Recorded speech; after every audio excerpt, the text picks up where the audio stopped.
So once we know what a radian is, number of radii on a circle, 1 radian equals 57.3 degrees, we might want to be converting some things. So let's take 30 degrees, and we want to convert it into radians. Okay, we said a radian was 57 degrees. Well, what could we do? Well, in half of a circle, how many degrees in half of a circle? 180. And how many radians is that? Pi, yep. So you're going to not memorize this for me. You're going to think about it. You're going to make sense of it. We're going to either multiply by pi over 180, because there are pi radians in 180 degrees, or you're going to multiply by 180 over pi. So let's think of this on a conversion level. Do the degrees cancel with the blue or cancel with the green? Where do you kind of see the degrees canceling? In the blue, right? And so when you do that, tens cancel. This will be equal to pi over 6. So this is how many radians there are.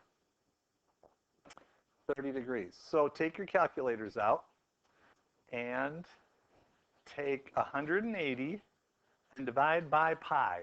What do you get? Take 180 and divide by pi. 57.3, right? Okay. Now take pi and divide it by 6. What do you get?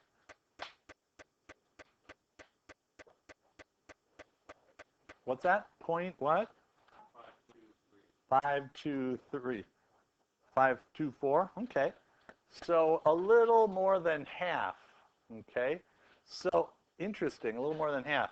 Remember that 52.3 was 1 radian. This is a little more than 30 is a little more than half. That totally makes sense. So it works out. All right. So that's how you convert degrees to radians. Let's try a couple other ones. Let's try. Oh, I like this one. About 75 degrees. So we're going to multiply by. Well, we could do 180 over pi or pi over 180, but the pi over 180 is going to cancel the degrees.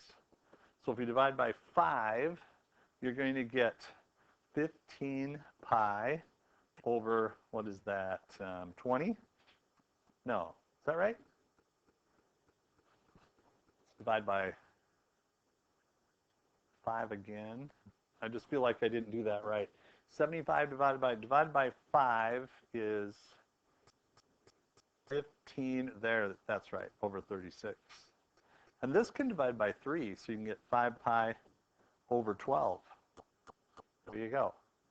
Now, if you're, like I just demonstrated, struggling a little bit with that, what you could do is you could take your calculator, and let's do that real quick. And forget about the pi's. Let's see if we can simplify 75 divided by 180, and then do math frac, and then hit enter. And you'll get 5 12s. And then you throw the pi on there, 5 pi over 12. Don't put pi in there because it's an irrational number. It won't help you. So again, 30 divided by 180, math frac, and you get 1/6, pi over 6. Good? Is that all right? All right, so now once you have that, we're going to do one more thing, and this is going to look at the converting the other way. How about pi over 7? Now you have two choices. You can multiply by pi over 180, or you can multiply by 180 over pi. So which makes the most sense? The first one A or the second one B? B, because you want the pi's to cancel out. So let's do it. So this will be 180 over pi. Now you can see these pi's canceling out. And so you're going to get 180 over 7, and I don't think that's going to simplify.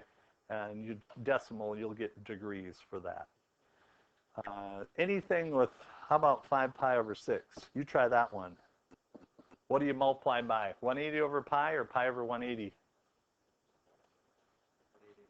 Yep, you want the pi's to cancel. So this, you don't have to memorize it, do you?